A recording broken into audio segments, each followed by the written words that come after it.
most people are afraid to step out into entrepreneurship because they're like, well, what if it fails? Well, what if it does, right? Like, what if it does? But I'll tell you this. You wanna be a boss today?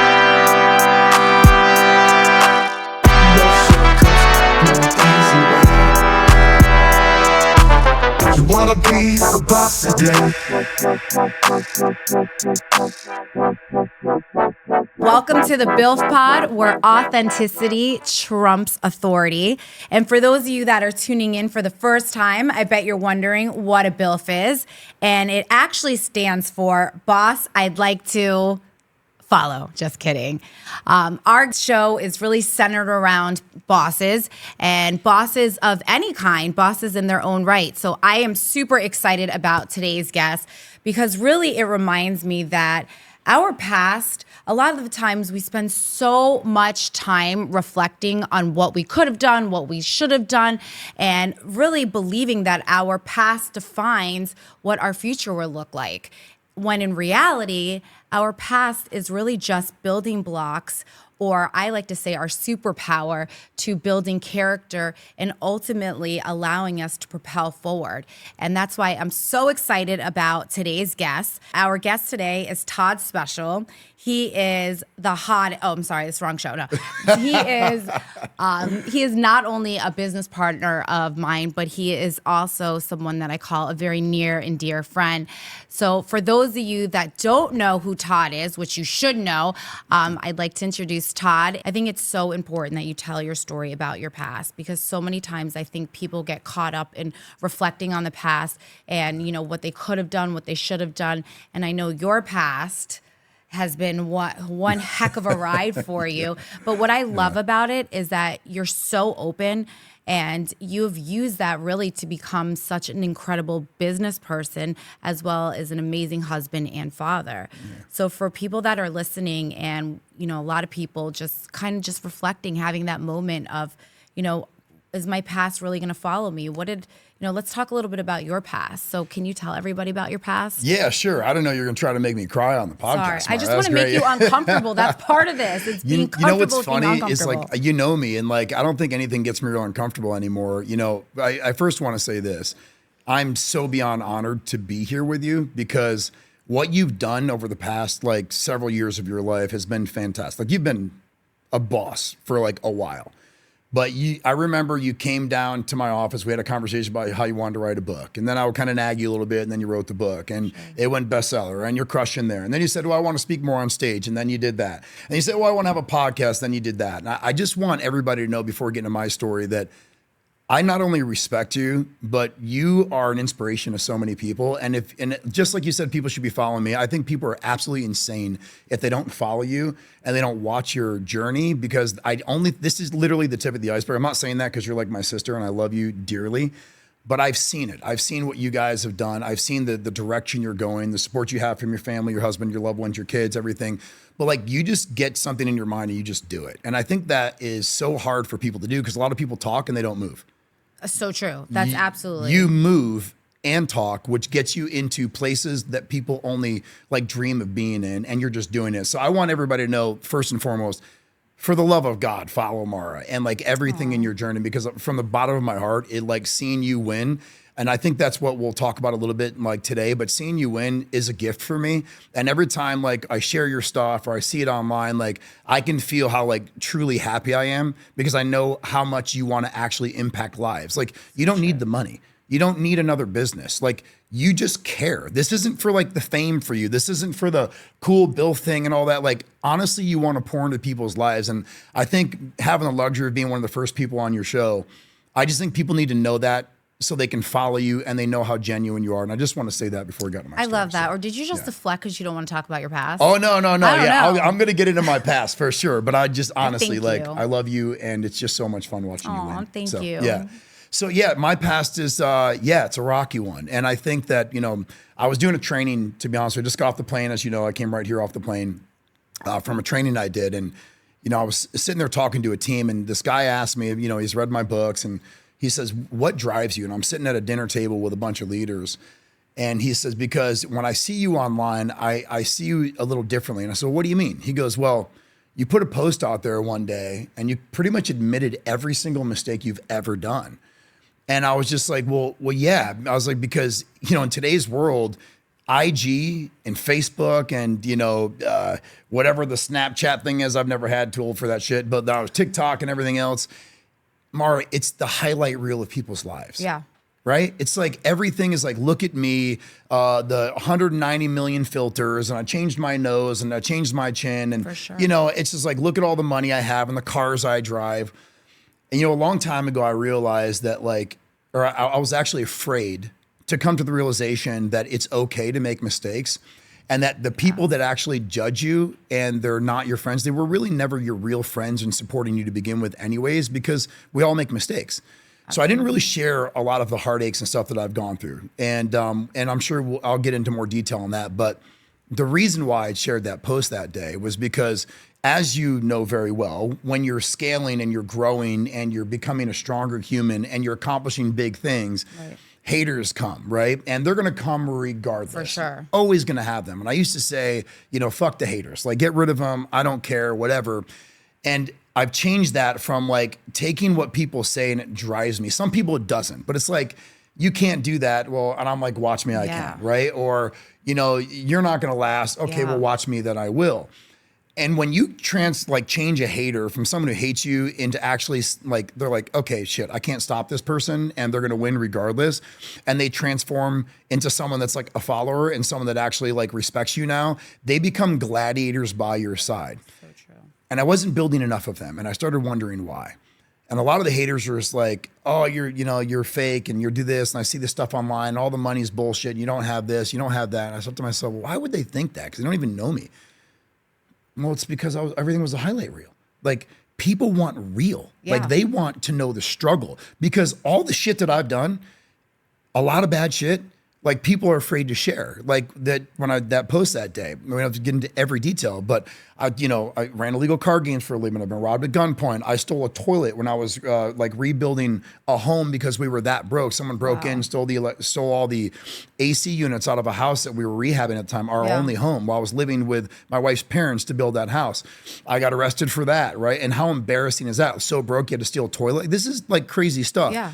Obviously, so drugs when I was younger. I've cheated before. I've filed bankruptcy in 1998. I've had 2 cars repossessed. Like, all this crazy stuff. And I feel like people are so afraid to talk about it because they're like, oh, they're going to think differently of me. Well, I finally changed the mindset. I'm like, fuck them. Because at the end of the day, it's like, if I can't take all the hard and struggle that I've gone through in my life, and as long as I'm learning and growing from it, which it took me, Mars, way too long to learn and grow from it. Yeah. And I wish I would have done it sooner. But I feel like I could have done it sooner had someone like me said, it's okay. And they were honest about the mistakes. And I saw this person going, it's okay that you did drugs. It's okay that you're an addict. It's okay that you cheated. It's okay that you were a thief. It's okay that you did this. As long as you're trying to maximize yourself and learn and change from it. And there wasn't anything out there like that. Everybody was a highlight reel. So my story is one of, coming from very, very humble beginnings, knocking doors, selling vacuum sweepers at 15 years old, and then, learning how to sell in the art of negotiation, a pool hall, and, watching and reading people and playing cribbage and tonk and watching where people were picking up cards and putting them in their hands and seeing how their facial expressions were and their body language, and then negotiating a good game when I'm playing pool because I was really good. So all that and those skills came from there. But the struggle was way past that. So I learned how to sell, learned how to negotiate. But then after we made all these mistakes, I'm like, if someone doesn't do what I'm going to do, then everybody's going to think that if you have the highlight reel, you're cool. But you're really not. Honesty is cool. And that's why I really shared everything that I've done, all my mistakes. And it's impacted a lot of lives so far. So I'm grateful. I love that. You know what? Honestly, where really that superpower for me came from, and you're gonna laugh.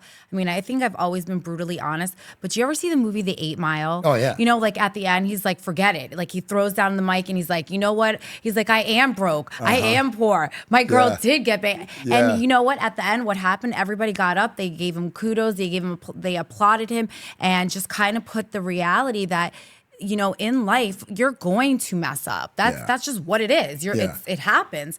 But it's when you take those lessons, and I know you personally, and you use those lessons, but I think that's so powerful is that, it happened. You don't dwell on it like, woe is me, but you've taken those lessons and you've created such an amazing life for yourself. Yeah. And I think those lessons, you had to go through that. Don't you feel like you had to go through that in order, right? Yeah, for sure. You have to do that. Yeah, you have to. And I think that like, you know, you bring a very good point up because, you know, it's always cliche. I literally said this to the leaders last night. It's a cliche statement to say you have to fail to win, right? Because everybody says it. They see all it online. And the problem is so many people say the same shit. Like, I don't blame people for wondering if it's like not true, right? Or is everything people saying true? Because there's so many people saying shit out there. It's like, who do I believe, right?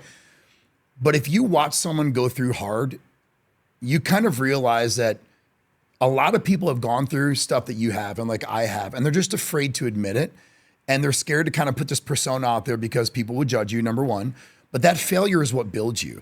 And if I didn't fail and I didn't get beat down and I didn't get people talking shit about me 24/7 when I was, you know, making a lot of money and got out of the timeshare business because people were robbing people and I couldn't do it anymore. It's like, I remember when I wanted to open up my own company, they're like, dude, you're insane. Like, what are you doing?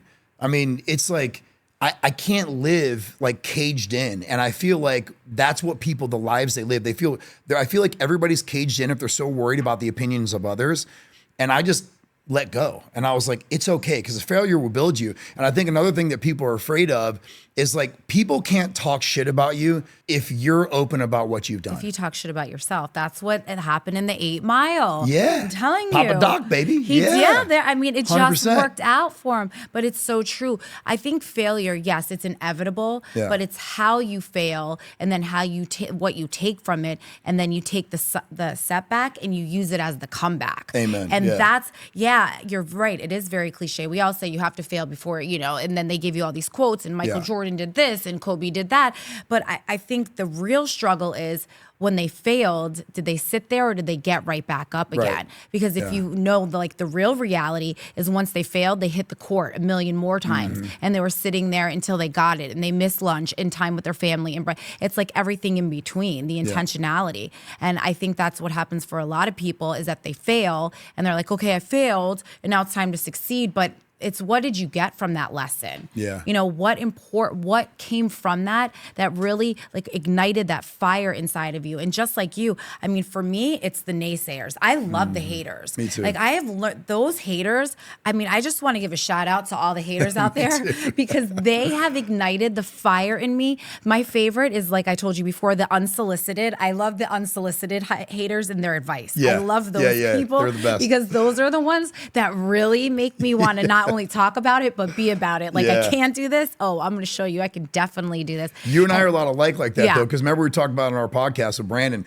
where Brandon and Seth are a little different when, you know, they're very analytical, very brilliant minds. And you and I are kind of like, we're going to run through a fucking wall together. It doesn't matter what anybody says. You and I are very aligned that way. 100%. Because I do care what people think. Yeah. But I'll use that to my advantage, you know? Yeah. And then I love it because once I know that it's out there, I like to make everyone feel uncomfortable. So I'll dress the elephant in the room. So I have to make, you know, it wouldn't be me if I didn't make you uncomfortable. Yeah. So we went out one night and Todd and I are hanging out and Todd tells me this like bizarre thing that you have this like fetish about haunted houses and being in haunted places. I love it. So I have to ask you, before we go further, what is your deal with this haunted stuff? Like, I don't even understand it, and it freaks me out. Yeah, so, you know, the thing about it is like, I've always been intrigued. I do believe, you know, like my dad passed away in 2017, and he's my hero in heaven. And, you know,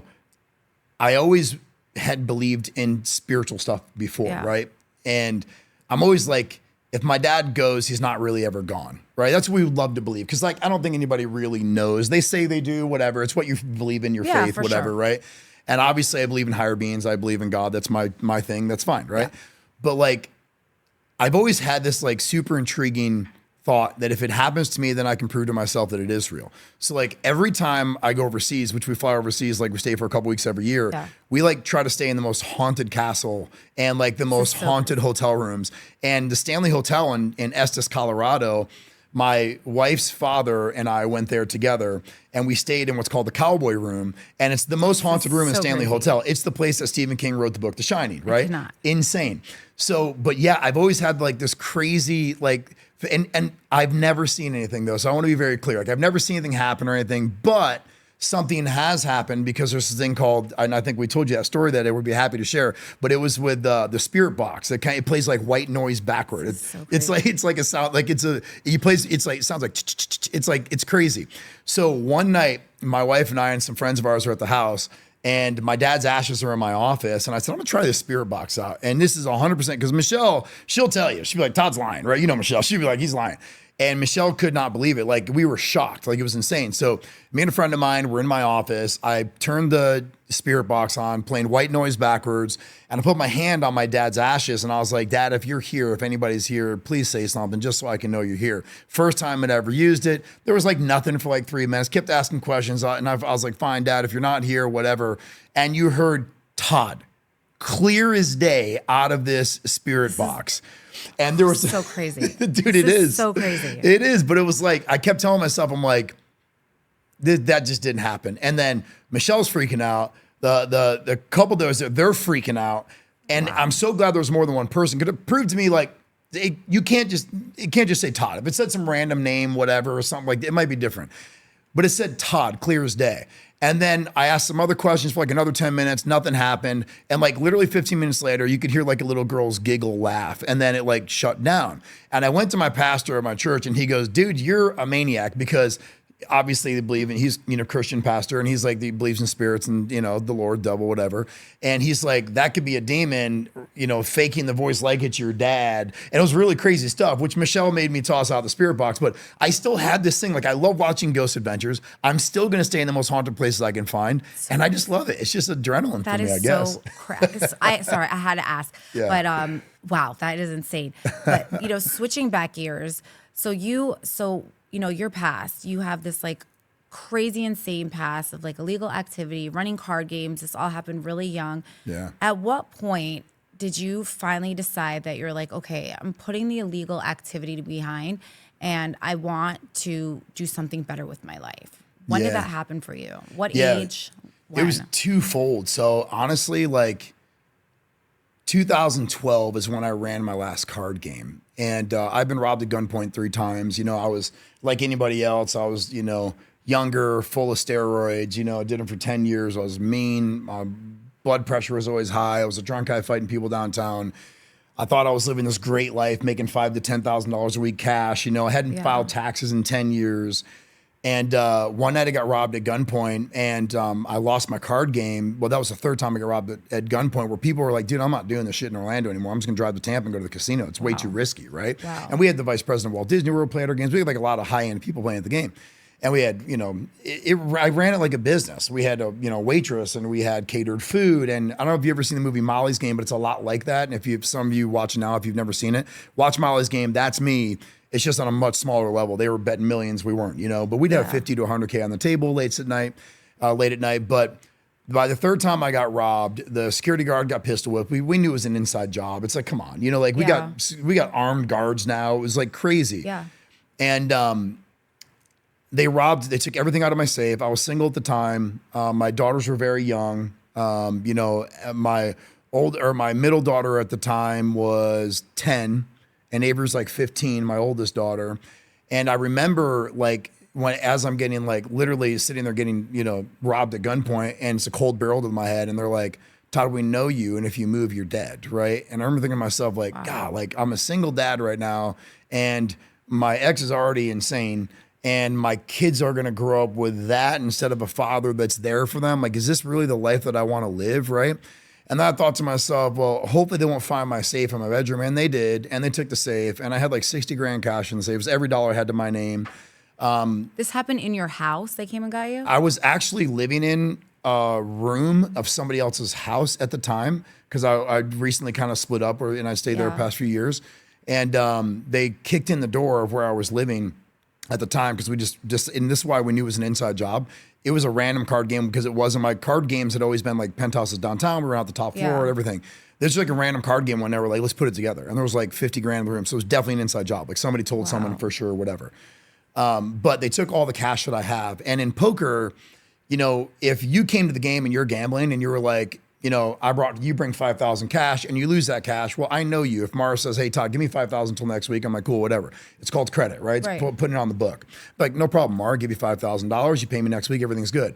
So the same people I used to lend thousands and thousands of dollars knew that poker was my only form of income, knew that no one wanted to come back to card games after getting robbed 3 times. And I ran the best card game in Orlando. And I tried to borrow $100, $200, $300 for it. They would turn me down. So I spiraled into a really deep depression, and I was living in a room that's half the size of your podcast studio. Wow. And went into a deep depression for a year. And I think I've ever even told you this, but like for about a year, I was sleeping 12 hours a day and crying the other 12. And there was a really bad turning point to where my brother dropped my daughters off because I couldn't afford gas to drive from literally downtown Orlando to Lake Mary, where my kids were. And he drops them off, and I remember my daughters coming over. I got wasted the night before, and my daughter, God damn, get emotional telling you this. So like Avery comes over, and Addison was a little younger at the time, so she didn't really like know what was going on. And I was wasted the night before. I'm laying in bed, and I remember Avery coming to me, like kind of waking me up. My roommate was there at the time, and she's like, Daddy, it's okay if you're too tired to play with us. And I hadn't seen him, like whatever, right? Wow. And of course, I was like still kind of drunk, whatever. And like, you know, I fall back asleep, and I wake up like 3 hours later, and they're leaving. They're coming in to say goodbye. Like I slept the whole time that they were there. And my roommate at the time, his name was Alex, took him out, and Alex took him out and like bought him sand. I look in the kitchen, and there's sand all over. Like he had a ball with my daughters, right? And thank God for him, right? Because like I was a loser, right? Like completely depressed, out of whatever. And I wake up, and I remember him looking at me. He goes, after they left, he's like, well, you know, I try to make it as fun as possible for your kids. He goes, but get your life together and clean that fucking sand up. Right. And like, it was like a really big turning point for me. And obviously I cried and got even more drunk. And I remember getting so wasted. Like I hate throwing up, like when I'm drunk, just like a thing of mine. And I was like running around the house as fast as I could. It was raining out. And this is going to sound like super cliche, but it's a true story. I'm like screaming. It's like pouring raining out. I'm getting and wasted drunk. I'm like, God, like, why me? Why are you doing this to me? Why me? And then all of a sudden I'm like sitting down, and I was like, I'm just like sitting down on the stairs on the doorway back in. I was like, man, like, fuck this. Like, this is not okay. I walk in the room, I grab a picture of my daughters and I hold it tight to my chest. And I said, this isn't the life that I promised you. And the very next day, Mara, I don't know if you ever heard of Labor Ready, but the very next day, Labor Ready is basically a construction temporary like workforce. Yeah. I went there, got a job laying bricks for about like literally like, this is 2011, 12-ish, like this is 2024 now, right? So it's talking only 12 years ago, right? Yeah, not that long ago. And so I was literally like started like laying bricks for like 3 months. And then a buddy of mine asked me to deal a card game, and I was really fast at dealing. So I got back into that because he had a different card game. And I started making like, I don't know, 4,000 a week dealing cards again, and thought I was on cloud 9. And I was playing poker one day, and this was the final straw because that like put me in a deep depression. I was playing poker one day, and I moved back in with my parents because I didn't have any money. I was literally, I mean, think about it now, 36 years old. Like, what a loser. You know, like back when living in my parents' bedroom, 2012. Wow. And I started saving up money dealing cards, and then I played one night. And a guy said, Todd, you've been literally running card games for 10 years like a business. Now, I know you've gone through some hard shit, but you know numbers better than anybody. You run this like you're an entrepreneur and a business person. I've been telling you to get into timeshare for the past 7 years. Wow. And he's like, he's like, you need to do it. And I was like brushing him off. And so we got in this huge hand. I had $2,600 in front of me, and he had $3,800 in front of him. I flopped the nuts, don't have to get into poker technicalities, but I had the best hand on the flop. And as I shoved all in, he snap called, which means he called me and put all his money in. And he says, here's the deal. And he told the dealer, do not deal the next 2 cards. Todd, if you lose this hand, you have to quit dealing and running card games ever again. Never again will you run a card game. And he goes, and you got to go get your real estate license, and you have to start in the timeshare business. And I'm like, dude, fuck off. If I win the hand, you're never going to mention timeshare ever again and let me live my life, bro, right? Yeah. Like I knew he was trying to help me and I didn't really know if you could make that much money in timeshare, but he was losing $3,000 to $5,000 a week. I was like, he's got to be making money from someplace, For right? sure. So long story short, I lost the hand. He had a big drawing hand and he literally won the hand. Like I went busted that hand, completely broke. I got up the very next day. I stopped dealing cards. I stopped running card games at that time. I went out to get my real estate license. And I know that you know this, but like, you know, you can only take the real estate license in the state of Florida 5 times in 1 year. Otherwise they penalize you and you have to wait another year. I passed it on the 5th time because I'm not like super book smart, but I'm a lot smarter. I used to be self-deprecating. I'm not anymore. I'm super smart when it comes to business, sales, and leadership now. But back then, not so much, right? I passed it on the 5th time, and then I got in the timeshare business, and we broke every record in that business for like 3 to 4 years. Became a very well-known name and made a bunch of money. And then I just got tired of people lying to people, which then spawned Make Sales Great Again. But that's how I lost. So when people ask me like, what's the biggest hand you've ever won in poker? Well, it's the 8-7 of spades I have on my arm. It was $25,000 pot in Las Vegas when I was actually in the thick of it. I was like going to Vegas 4 or 5 times a year. Yeah. But the biggest hand I've ever won, Mar, is when I lost $2,600. And people go, no, but I asked the biggest hand you've ever won. I said, yeah, changed my life. Because otherwise, who knows, Mar, I wouldn't be here with you. I'd probably still be dealing cards someplace. That's how I got out of poker. And that was the turning point. Depression and losing a bet got me into the business world. And that's really what failure is. Mm-hmm. It's not just failing, but your story is so deep. I mean, I think everybody that becomes successful has this, what I call it the aha moment. It's the moment that everything is kind of staring you in the face. I mean, I had the same thing, same exact thing. I'd always won my entire life. I go to this appointment, long story short, I walk away completely deflated, thinking, my life is over, and I fell hard because I was a failure. I wasn't making any money. I had a baby at home, had lost everything. And it was like this finally defining moment. But that was the moment that lost everything that gave me everything back. Yeah. That where you have that moment. What a good way to say that. Right? That's and so then good. you have this moment of introspection, and that's what happens. And you're like, I am worth so much more than this. And then you use that, obviously, it's not knowing, you're not doing any of this, you're knowing, and you use it for a greater purpose than yourself. And for you, I think for both of us, it's our kids. Obviously, it's our kids. That was what it was for me. For you too, underlying it was your kids. And then all of a sudden, you use all of those lessons, and that's what we talk about failure, because everything you had endured, they say, and I'm not really religious, that God doesn't give us anything we can't handle, but they give you that in order to give you a greater lesson. Agreed. And that lesson ended up taking you to timeshare, where you crush sales, right? You were ahead of everything. How far up the ranks did you get into timeshare? Yeah, I was executive vice president over the entire East Coast, and like as I was growing, it was hard because when you come from running illegal card games for a living to making $700K a year, and then you wake up one day and you can't look at yourself in the mirror anymore because people are getting completely robbed. Like it's the shadiest business on the planet. Like people talk about insurance, or they talk about car sales, or they talk about door to door and solar. Yeah. Hell no. Timeshare, to me, it has the biggest thieves in any business. Like they're blatantly lying when they sell. And I was making so much money, and I just remembered like going like, dude, I wrote a guide, like it's called the Bathroom Guide for Closers for Timeshare book, a little small guide. And to teach people how to do it the right way. And what I realized is that most VPs, executive VPs, CEOs, COOs, the CMO at the time, they're fine with people like lying because their bonuses are predicated on volume of sales, right?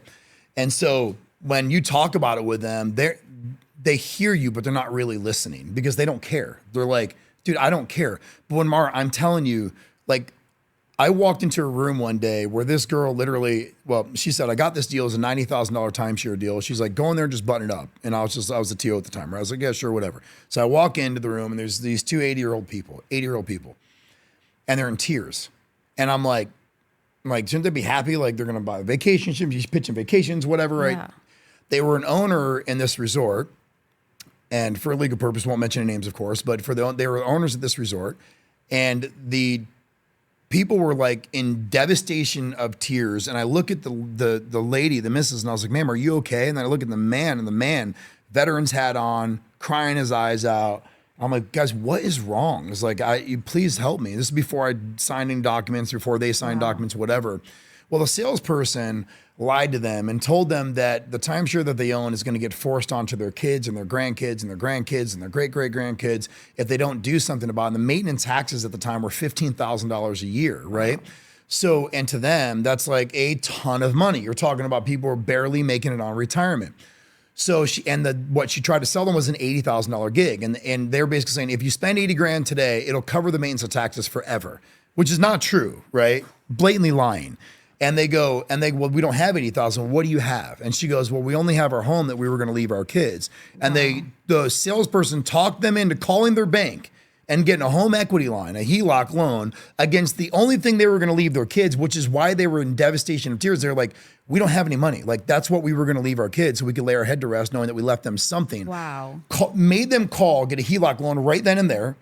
They put $22,000 on an Amex that they had applied for there at 12 months, no interest, that money they didn't have because they were such good people. They didn't want to put this burden on their kids and their kids, which was a blatant lie. So I took the contract, I tore it up, I fired the person, I called my boss's boss and boss. I said, look, I'm done with this shit. And they begged me to stay. And that's how I got out of timeshare. So that's okay. So for people that are watching, right, I think a lot of times when we're in sales, we come into this moral debate, right? This moral conflict. So I'm assuming you're making a lot of money in timeshare, right? Yeah. You're doing over really, $700K at that time. So ton of money, close to $1 million. And now you're at this like moral, deficit. What do I do? Because you're making all this money, you're accustomed to a lifestyle.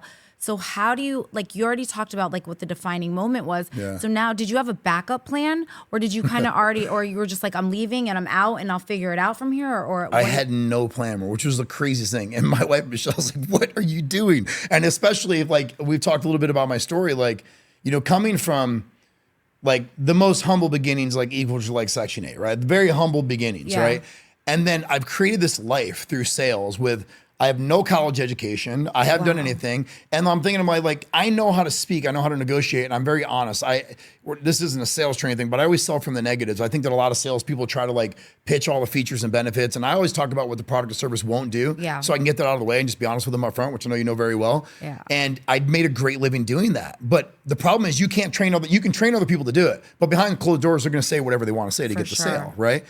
But I had no backup plan. So think about that. I come from where I was literally hustling in the streets at 15, right? To just keep the electricity on, to scaling this beautiful life and this home and this income and drive the cars and have this. And I was just this is insanity to me, right? And then I gave it all up and I had no backup plan. All I knew is that we saved a little bit of money at the time. And I was just I can probably float for a while right now, but I know I'm good at sales. If I have to go back and just sell, I'll sell, because you and I both know sales is, you're going to make more money in sales than you do anything, better than a director or leader or whatever. You go out and sell, you can make money. So I bet on myself. I quit. I think that's important. Cold turkey. I love what you said. Sorry, I don't mean to interrupt. Yeah, no, please. But it's so true. I think that is you said two really important things. Number one, you bet on yourself. Mm-hmm. And the other thing that you said is when you were, what were you talking? You were saying about going back and scaling and really understanding as a salesperson. Mm-hmm. I love that advice. I think this is the best advice. Address what it's not going to do up front. That's how I sell. From the negatives. Yeah, I always do. Address the elephants in the room. So this way, two huge pieces of advice is, just address the elephant. That way, it takes the pressure off of you, and the client. You already are up front. I love that. Yeah. And then being moral about what you're doing. You have to. Yeah. And people expect it because my dad, I always say he's born 1931. The handshake was your bond, right? He's an old school Italian guy, right? And if he said he was going to do something and he was going to sell you this house, you could shake his hand back then and his word was his bond. Nowadays, you can't do that. No. You need to sign 478 pieces of paper to prove that you're going to do what you say you're going to do, sure. Right? So when we talk about selling from the negatives, it's it's so nobody does it. And it's refreshing for a prospect, right? They're wait, so most salespeople pitch the features and benefits 24/7. Look at this great shiny object and look what it's going to do for you, right? How much money it's going to make you. It's going to make your life better. Health insurance, car sales, all these shiny things. And then when they get home, they realize, well, there's some limitations to these products and services. But what if you were like this? What if you were these are all the negative things, okay? And most people look at me dude, aren't you supposed to be trying to sell me something? I sold and the they same literally way. stop me and I'm just yeah, I am. But here's the thing. I'm not going to get into the features and benefits until you guys know the limitations about the product, because if it's not for you, I'm actually going to tell you, don't buy it. I love that. You know what I mean? That is how I sold when it came to insurance. Yeah. I would start with the same thing. Listen, there's no such thing as perfect insurance. There's not. Yeah. And if you think it's going to cover everything, that's not true. That's right. Let me just be really upfront about what it's not going to cover. I love that. Yeah. I mean, and most people are scared to do that. I don't know why it's not. It takes a strong salesperson though, and I think you need training. Like, you are such a strong personality, and I know your story, and I know what you've overcome, and you've not always been great at sales. I wasn't always great at sales. We kind of built ourselves that way, right? Yeah.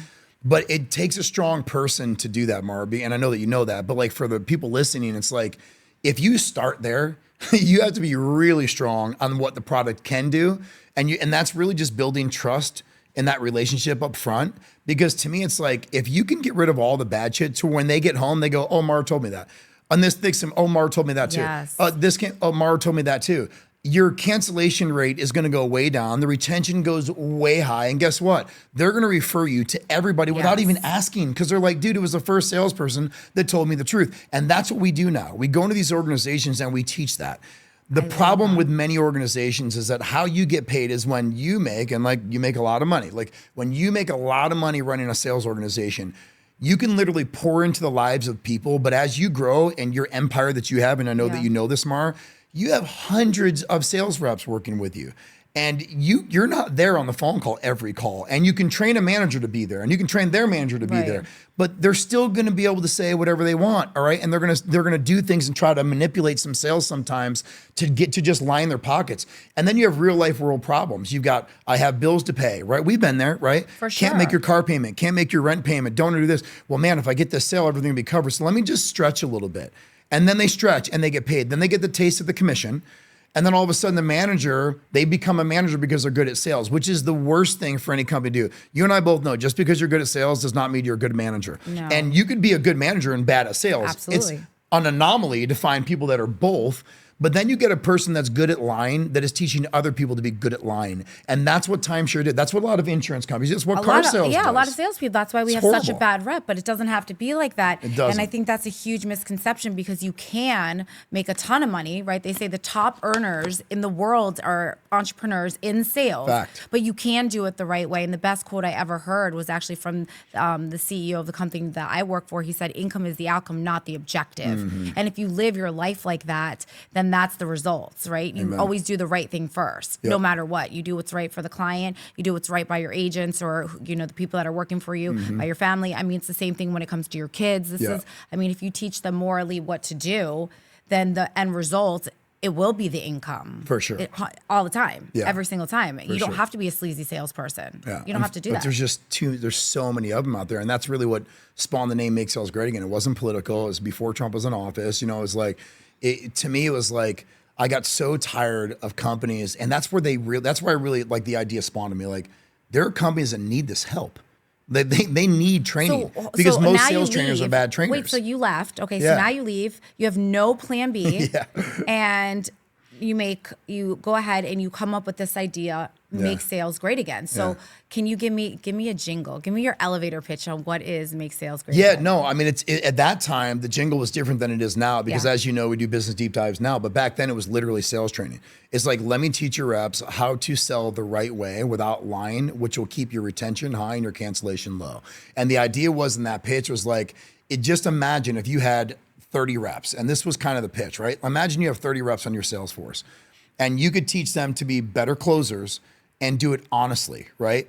You don't have to hire any more people, right? Your cost per hire stays the same or goes down because your retention's much higher. Your efficiencies go up, right? And I will teach them how to get referrals and increase. So I said, do this favor. You have a flat line of where you're at right now. Let's say you're doing $1 million in sales. Anything above that, I want a percentage of. Don't even pay me a fee yet, right? I was brand new. I was like, I'm going to prove to you what I can do. That. So I was like, because a lot of people talk shit. It's like a resume. I always say, everybody has a resume. Look at my resume. It's amazing. Harvard Business did a study. 81% of all resumes in 2024 aren't verified. I could say I went to Harvard, right? I mean, they look at me like, yeah, you're no fucking didn't, but whatever, but I could say that, and people don't verify it. And for me, I wanted to, when I created Make Sales Great Again, I was like, people don't know me, dude. I was a timeshare guy. I ran illegal car games for a decade. Why would they hire me?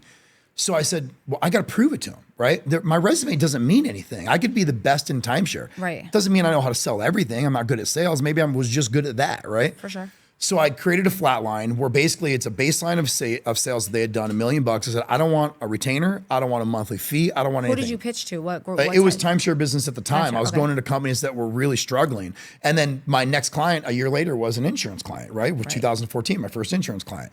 So it just like, and to get back to the timeshare thing in the sales, I said, I know you guys do an X amount of business. You have a VPG of X, which is volume per guest, right? And it's like average sale size, whatever. I said, I'll increase your closing percentage. I'll increase your retention. I'll keep your cost per hire down. And anything above this line, I want a percentage of. Well, the first client, I increased their revenue by 31% in the first 90 days. So in this one resort, that was $12 million. Wow. And my cut was 3%. So if you think about it, it's like you go into a place like that, there's 360 grand. I was like, holy shit, there's something to this like consulting gig, right? So it's called a rev share at the time. So then I started doing more training. So a lot of companies were asking, well, can you come in and just train the teams? I said, sure. So I'd come in and charge them 10 grand for a day to do a training, whatever. Right. And then I made a very big name for myself, but I realized, Mara, that like, it didn't matter in timeshare if I trained people the right way, just how their comp plans were based, because I knew them very well. Right. And how they were created was to reward volume, not honesty. Yeah. Reward, like to get as much money from these people as you can so that'll line our pockets. So I really haven't done any timeshare sales training in about a decade because I vowed not to do it. And I actually took a personal client on Brandon and I did like about a year ago. And it felt so grimy because it's like I would tell him what to say. He started getting more sales, but his TO and his manager goes, why are you saying that? And he's like, dude, I just doubled my sales. He's like, yeah, but you're screwing up everybody else's pitch because you're telling them the truth. When they literally said that to him. Wow. So I got him out. I got out of that. Got into insurance. Insurance was great because they're not near the thieves that timeshare people are. Started learning the insurance. Got my 215 license. Started doing really well with that. I didn't know you had your 215. Yeah, I still do. Still active today. Need a job? Yeah. What's that? Need a job? No, because I already work with you, so that's a good thing. I got the higher end of that stick. But I've had my 215 for a while. We took an agency from 6 agents to 145 agents in 6 months. It was a really good thing. Did some car sales stuff. We've done, we actually did a deep dive and some training for a law firm. People are like, what do you do at a law firm? I'm like, well, they're lawyers. They're in sales. Yeah. They're negotiating, right? For sure. There's two sides to the coin, right? This is debate, right? It is what it is. And I finally realized, Mara, that like everybody needs to know how to sell and negotiate because everybody's in sales. Yes. And that's what really elevated. And it's something I'm so passionate about that I was like, I'm never going to stop this because now I love doing what I do. And so I started replacing the money pretty quickly, kept doing it. And then it scaled to leadership. And now, funny enough, we have companies like Lavelle and Thrive who are, a part of our client list as well. And they're $1 billion multi-level marketing company. They have no sales training. So the lack of sales training is what really got me into this. But also, most companies will take someone that was bad at sales and make them the sales trainer. It's insanity. Because if you think about it, if somebody's really good at sales, why would you become a fucking sales trainer? Like, you're good at sales. You can make way more money selling, right? But most companies do that. And it's horrible to me. So they needed the help. Yeah, I mean, I use you for my business and you really are incredible. I love it. You're thorough. You really took so much time to understand not only me and my husband what we do, but you went and you took intentional time to really getting in there and understanding all the intricacies. But what really fascinates me more about you every time I talk to you, always talk about giving back. And that's such a big piece of like what I believe in is servitude and giving back to the community, giving back, So can you just talk to me a little bit, like, where does this come from? Were you always like this, like the giving back part of you? Or is it just something that goes hand in hand because you took so much money before? And I mean, is that like, what part of that, like, how does that work for you? And the results of giving back, does that correlate with your business or help you in any way? Yeah. So, it's funny you asked that. I mean, by the way, not shocking, but you are amazing at this and you ask great questions. But I can tell you that, like, for me, the biggest part of giving back was I was trying to fix the mistakes I'd made in the past. And it was such a horrible way to look at giving back. Like, that was the first thing. Like, I've stole, I've cheated, I've robbed, I've done this. Wow. Like, let me just like reclaim my life. So you're trying to repent. I'm trying to like balance. Yes, repent. Yes, perfect way to say it. And it was like such a wrong way to do it because I was doing it to try to make myself feel better about all the mistakes I made in the past. Yeah. And it was just the wrong way. And I wasn't really getting anything out of it because I was like, yeah, I did that and it feels good, but I'm still the same piece of shit who made mistakes, right? Yeah. It's like, I got to convince myself I'm not the piece of shit first, right?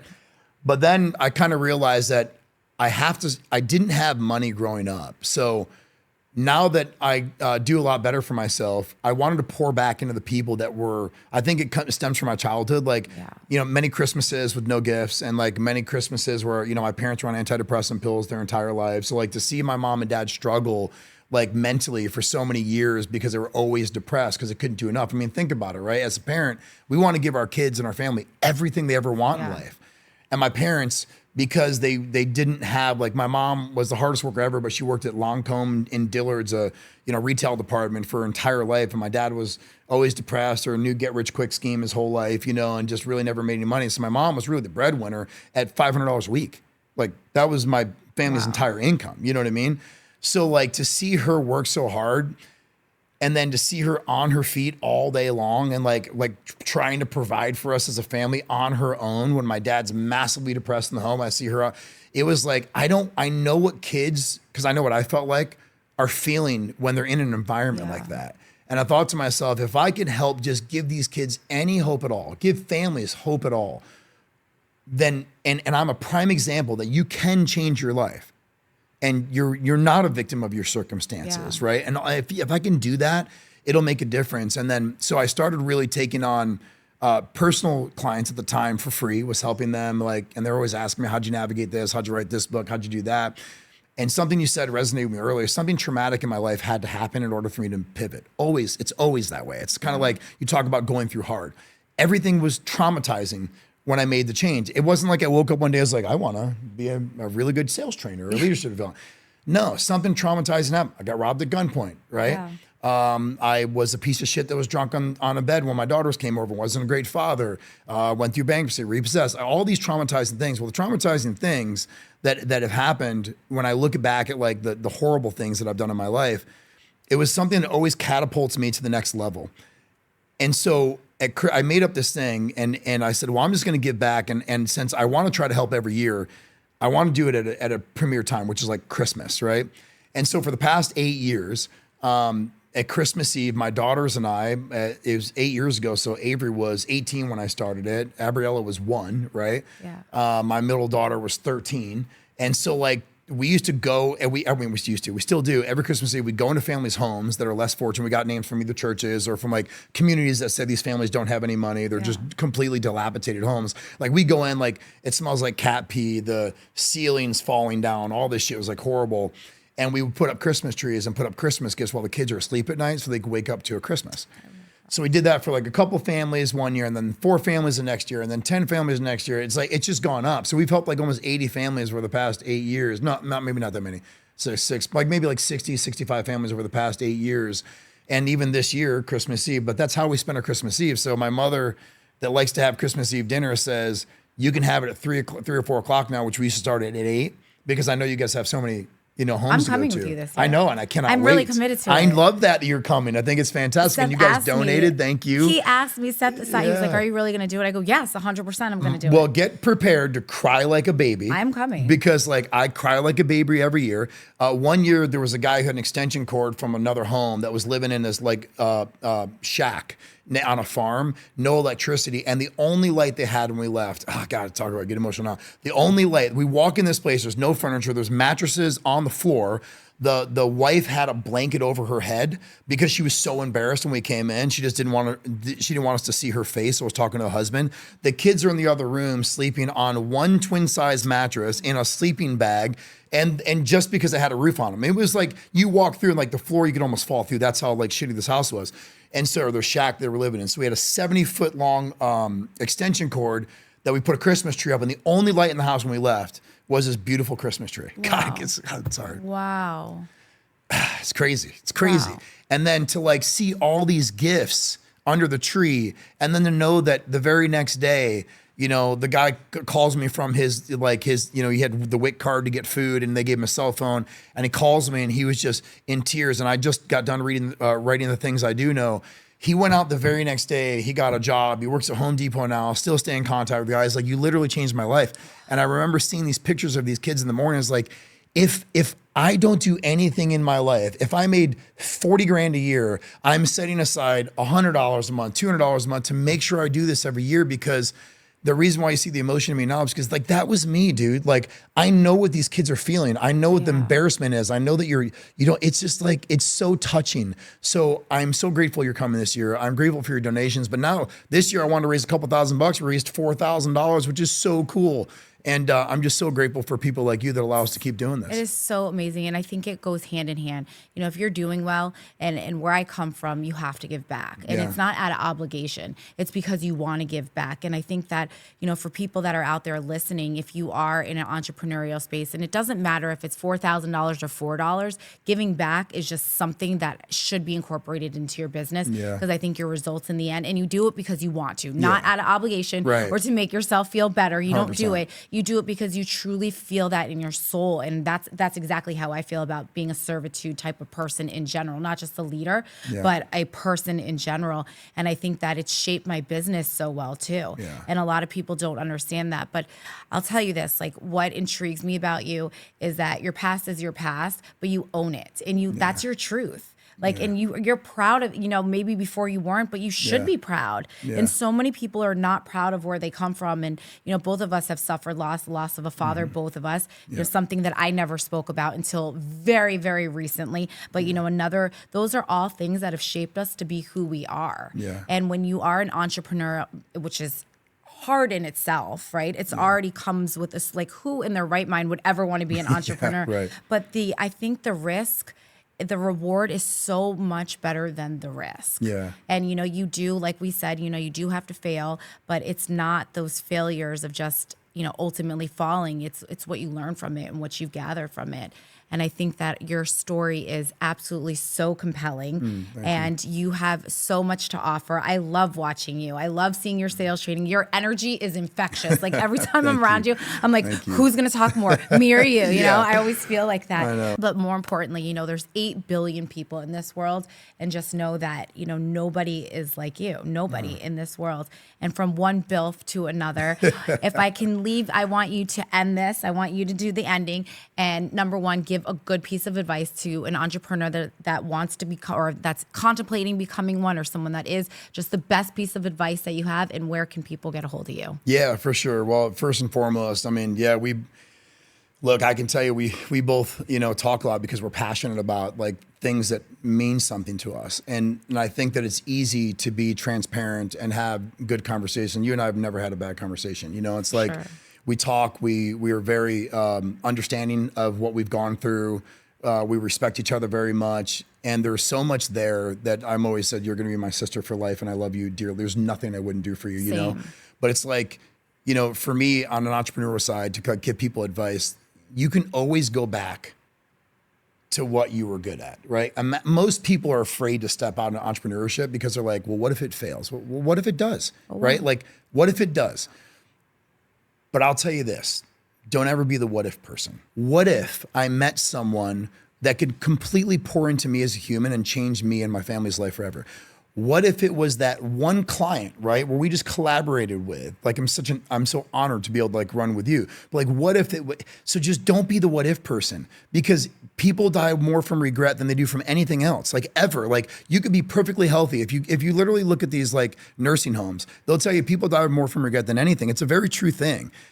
One thing I'll never do is I'll never, ever, ever die with regret. That's a promise. That's a promise on my soul. So for all the people that like want to be entrepreneurs, don't be the what if person. And it sounds simple, but it's very hard because you do have bills to pay. You have things, you have obligations. But what if, dude, you took that one meeting? What if you said, fuck it, I'm gonna go after my dream. I'm gonna go after everything I want, and then it doesn't work. Who gives a shit? There's so many jobs out there. Go back, like if I had to go back to timeshare right now because I knew I could make $500,000 a year and there was nothing else available, I would. I'd do it the right way, but I would, because I know I can fall back on that. I'm never gonna do it because I believe in myself not to, but I was the what if guy and I took a chance on myself. But if you don't, life goes by so fast. I'm almost 50 and I can tell you that it goes by so fast. One day you're gonna blink your eye and you're gonna go, I wish I would have. So don't say that. Just don't be the what if person. So I can tell you for all the entrepreneurs who want to go out there, don't be the what if person. Take a shot on yourself. If you fail, who gives a shit? Go back and do what you were already good at in the first place. And there's just absolutely nothing to lose. But if you don't do it, that pain is going to hurt more than anything. And then finally, I'll just say this is my favorite quote ever. I say, be you and people adjust. Like be you, they'll adjust. That's what I say. Be you, they'll adjust. Because my life changed when I started not only serving more people. When I started, I used to get all the awards and I would say to myself, I love being the shiny guy. I love going up there, look at me, I'm number one, I'm better than everybody. That was like the young Todd. Growth in Todd was teaching other people to be better than I could have ever been. And it wasn't the things like the donation and all that stuff. You don't do it to expect anything back. I know why we do it. We do it because we're passionate about giving, right? But it was funny when I started helping people be better, and I started helping people elevate and trying to make them better than me. I want them to be better than me. I started making more money than I can ever imagine, but people's ego and pride gets in the way so bad. So don't be the what if person, be you, they'll adjust, and just go after everything because you can always fall back on some bullshit job and then try again. Just don't give up. I love this. So I leave you with this. Don't ever let your past define who you are, and be you and they'll adjust. Amen. Until next time. Love you, sis. You wanna be a boss again.